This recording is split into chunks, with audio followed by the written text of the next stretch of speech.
Hi, I'm Luce. Welcome back to my channel. Today I'm going to be going through some of my 5-star predictions. I feel like normally when I do a 5-star prediction list, it kind of ends up being pretty clapped. Like, not that the books themselves are like terrible, but like more so that I feel like I haven't in the past kind of honed in on exactly what it is that I love in books. And so when I try to predict my 5 stars, they end up kind of like missing the mark a little bit. This stack, I actually feel pretty confident about. I feel like that is like jinxing it, but like I actually feel pretty confident about all of these books. I have 12 of them here and they kind of span genres as well. I have fantasy, I have romantasy, I have I think a couple of like dark romance in here, and I also have I think one horror book. And I don't know, each one of them just kind of has something that I just feel like I'm gonna really enjoy. Once I've actually read all of these books, I will like do another video kind of like reflecting on it and like seeing if I was actually correct. I have cat visitors as well today. Say hello, Nico. I've also intentionally not like done the second book in a series or the third book in a series that I really love, because I feel like that's kind of like an easy choice. Like, for example, I did think, I was like, I just reread Jade City, which when I read it the first time I gave it 5 stars, on my reread I gave it 5 stars. So I was like, logically, I feel like Jade War is going to be a 5-star, but I feel like that's too easy. So I've gone with, these are all either standalones or starts to a series as well. I'm going to start off with my only horror book that I have on here, which is House of Hunger by Alexis Henderson. Now, the main reason that I think that this is going to be a 5-star is that it is a sapphic horror. If you look at like the 2 horror books that I gave 5 stars last year, they were both sapphic horror. It was Bloom by Delilah S. Dawson and Into the Drowning Deep by Mira Grant.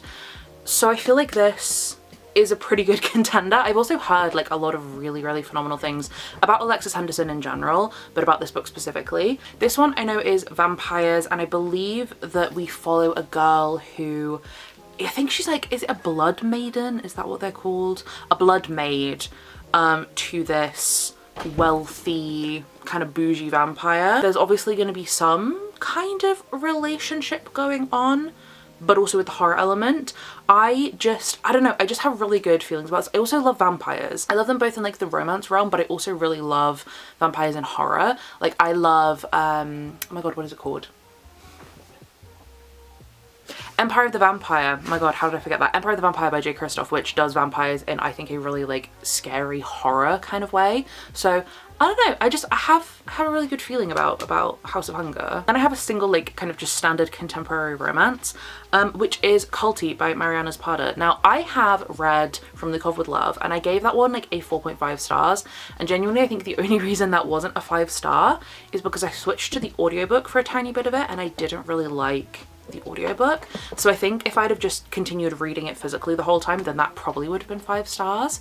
And I just like, as much as I love like a fun kind of smutty quick book, I love a slow burn, and Mariana Zapata is like queen of slow burn. I just feel like the magic that I had with From the Cove with Love is going to carry over into her other books. I have, I think like 4 of her books physically, and then I have a load on my Kindle, but this one is the one that I kind of just have the most good feelings about. This one is an age gap romance between I think a girl and her football coach. Honestly, any of Mariana Zapata's books could have been on here, but like this one specifically I think I'm the most excited to get to. Okay, actually this one is also kind of horror. I think it's like horror fantasy. I did actually start reading this book I think in 2024, and I was really enjoying it, but I just like wasn't in the mood. But it is The Helm of Midnight by Mariana Lostata. This is a book that honestly I really have not seen many people talking about. The only reason that I knew this book existed is because I follow Katie Robert, like romance author Katie Robert,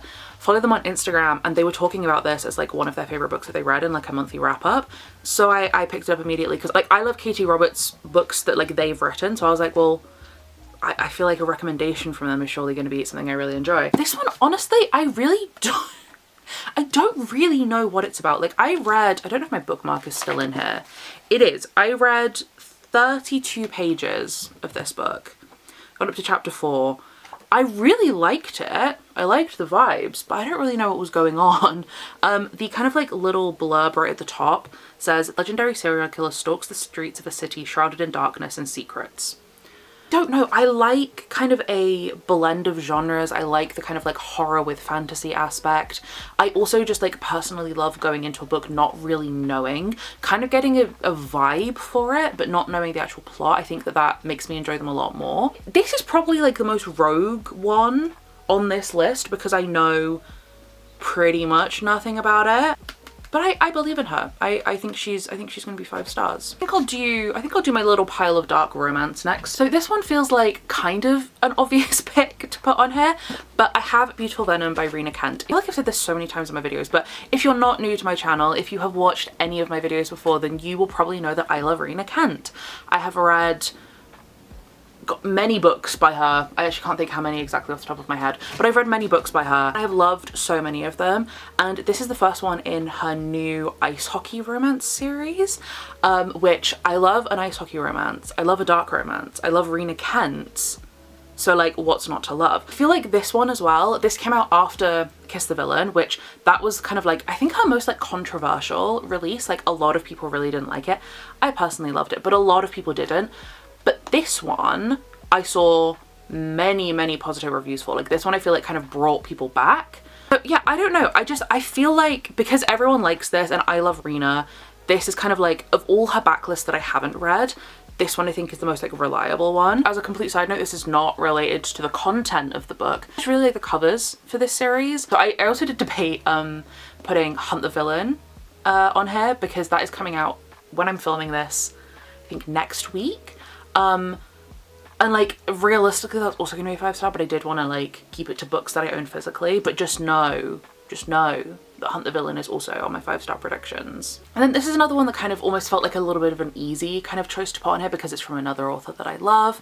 But this is Sweet Wicked Thing by Jessie Walker. I love Jessie Walker. I have read 3 books I think by them before. I have read the first 2 books in the Lost Boys series, and then I have read the kind of spin-off book Little Bird Lost. This one is the first book in a new duet, I believe it's going to be. But this one is a stepbrothers, like foster brothers dark romance. I believe it's also at some kind of like school academy setting. I believe in Jessie Walker. I truly believe that anything that they write I'm going to love. It's also completely unrelated, but I just also want to say that I do have a signed copy, which is like one of my most prized possessions. I'm so happy that I have a signed copy of this. So yeah, really hoping I love it even more because of that. And then the last dark romance I have, this one, it's not cheating. It's not cheating, but it kind of feels like it because this is a full trilogy in one book. So I'm kind of just saying that I think the series is going to be 5 stars. But it is the Blackwood Institute by J. Rose. This is such a hefty beast of a book. It's also like, again, unrelated, but like the font is tiny. I didn't realize this until after I picked the copy up. But like, oh my god, the font is tiny. So I'm definitely not going to be reading this physically. But this one is like, it feels like a very rogue pick again to put on because I've never read anything by J. Rose. This is just one that I have had on my TBR for a little while. I only picked up this kind of like big bind up recently, but I've had the first book on my like Goodreads TBR for quite a while because I've been very intrigued about it. This one is a, I think, polyamorous kind of reverse harem set in it seems like a psychiatric kind of facility. Like our main girlie is a convicted murderer, I believe. Yes, a convicted murderer. And she ends up in this kind of institute, this facility, and she meets these men. I think there is 3 of them. There is 4 of them. There is 4 men and 1 girl. And I don't know. These books are like such a coin flip for me. They can really go like one of 2 ways. Sometimes they just really ick me out and they don't do it for me. Sometimes these books like consume me so much and I will absolutely devour them. Like there is a book, spoilers for whenever I do my kind of like first quarterly wrap up of the year, but there's a book that I read in, did I read it in February? I think I read it in February. Which is a dark romance, is objectively really not that great. Like the writing is a bit questionable, the content's a bit questionable. I absolutely ate it up. And I just have a feeling that this trilogy is going to do the same thing for me that that book did. To be honest, I also like kind of really hope it does because J. Rose has a load of other books that are really interesting to me. So if I love this, then I can go and read all of her other backlist. I have one high fantasy, and then the other, 5 that I have are all romantasy. So the one high fantasy I have is The Art of Prophecy by Wesley Chu. I have technically read a book by Wesley Chu before, but it was like a co-authored book. It's one of the ones he did with Cassandra Clare. I have never read like a kind of like standalone Wesley Chu novel, but I have just heard really phenomenal things about this series like since it came out. Again, do I know what this book is about in any capacity? No. I know there's a prophecy. Okay, but actually reading the synopsis, yeah, I do remember why, because I remember looking at the synopsis of this book before I pre-ordered it. Completely has left my brain. I'm reading it now and it's refreshing my memory, and I'm remembering why I really wanted to read this.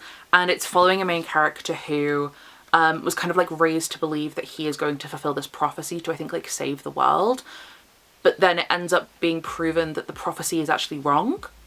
And he's not the chosen one, but he still has to find a way to succeed and kind of like fulfill the terms of the prophecy. I love kind of fantasy stories that follow that kind of trope. Like I said, I've just heard really good things about it. I know that there's 2 books out currently. I don't know if the 3rd one is out or it's coming out soon, I'm not sure.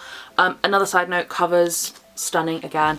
I have this copy with like the nice sprayed edges. I've really been just craving high fantasy again, so I think that's especially why this one's kind of on my mind as like a 5-star prediction at the moment. Okay, and then we have the romantasy. I'm gonna go for the one that I know by far the least about first, which is Nightshade by Autumn Woods. This one I can't even look actually on the book for a synopsis because this is the Smut and Sip edition, so there's no synopsis on here. All I know is that this is dark academia,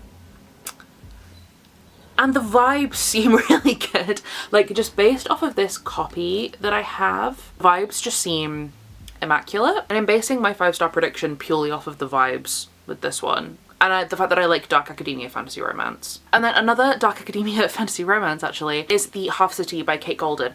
This one is one that number one, again, cover, immaculate vibes, but I have seen so many like glowing reviews of this book from people that I follow.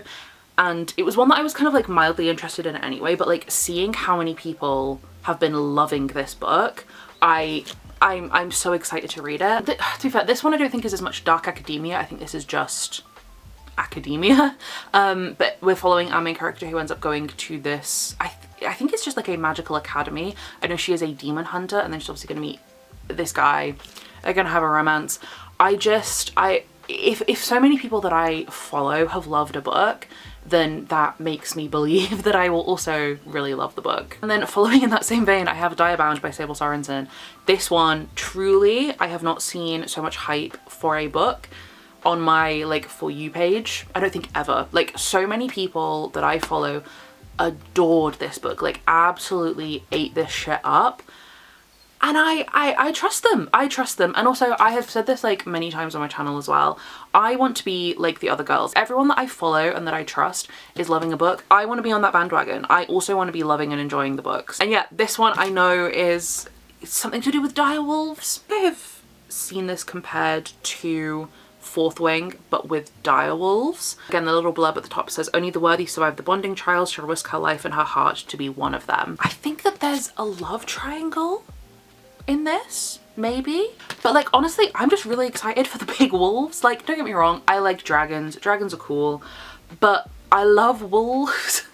I am such a big fan of like werewolves in fantasy, and like the idea of having these like big direwolves being the kind of like animal companions I think is so cool, and that's genuinely one of the main reasons that I'm super excited to get into this book. Second to last one is another, you could say, really easy one for me to put on here because it is, again, favorite authors. I have Neverkeep by Caroline Peckham and Suzanne Valenti. But this is a new, I don't know how many books it's going to be, a new series. There is 2 books out currently. Book 3 I think is coming out very soon. And this is set in the same world as Zodiac Academy, but separate. Like, I don't think that there is like any cameos from the characters. I think it is like a completely separate thing. We're just still in Solaria. But I love Zodiac Academy. It is one of my favorite series of all time. I also really like the Ruthless Boys of the Zodiac series, which is kind of like the prequel series to that. So truly, to me, anything that these authors write, I'm going to want to read. And again, I've seen really good reviews about this one. This one, I believe, I could be wrong, but I believe that this one is also kind of like said to be quite a lot darker as well than kind of like Zodiac Academy. I love dark romance, I love dark fantasy, dark romance. I love dark books in general. Out of the two series that they've kind of come out with recently, there's this one and Hollow, I believe is the other one, or that's the first book in the other one. This one is the one that I think kind of appeals to me more. And the final one I have, this one I don't necessarily think that this particular book, I mean, it could be a 5-star, you never know. But I think that this series as a whole is going to be a 5-star series for me. But this is Blood Mercy by Vila Roth. This cover is one of my favorite covers of all time. I am obsessed with this cover. I picked this book up originally purely because of the cover. Like oh, I love it. I love it. This one actually sits on a shelf like right next to my desk, so I stare at this all the time. This one is a romantasy, but from what I've heard about it, it kind of has a slightly different tone. I think specifically in the sense of the romance in this book, from what I've heard, is a lot softer almost and like gentler and romantic compared to a lot of the stuff that like I typically read and that is published a lot nowadays, like the enemies to lovers, whatever. I don't think that this kind of falls into those tropes. And also this one has vampires as well, which, like I said earlier, something I absolutely love. But this one, I believe, is kind of like arranged marriage type of thing between a human woman and a vampire prince. Is he a prince? No, a diplomat. He's a diplomat. I know this series is long. These books are long. I know there's a lot of books in the series. It sounds like it's kind of a little bit different than the kind of like typical stabby enemies to lovers, kind of like angsty romance. This seems like it's going to have a lot of like high stakes still with like the plot, but I think that the romance is going to be more soft and gentle. Honestly, I'm just really intrigued to kind of see where this goes. But yeah, those are the 12 books. I kind of toyed with the idea of like doing a reading vlog of all 12 of these books, of like my 5-star predictions. So we'll see if I actually end up doing that. But thank you so much for watching this video. I hope that you enjoyed it. If you did, please feel free to give it a like, subscribe if you feel like it, and hopefully I will see you in a new video again soon. Bye!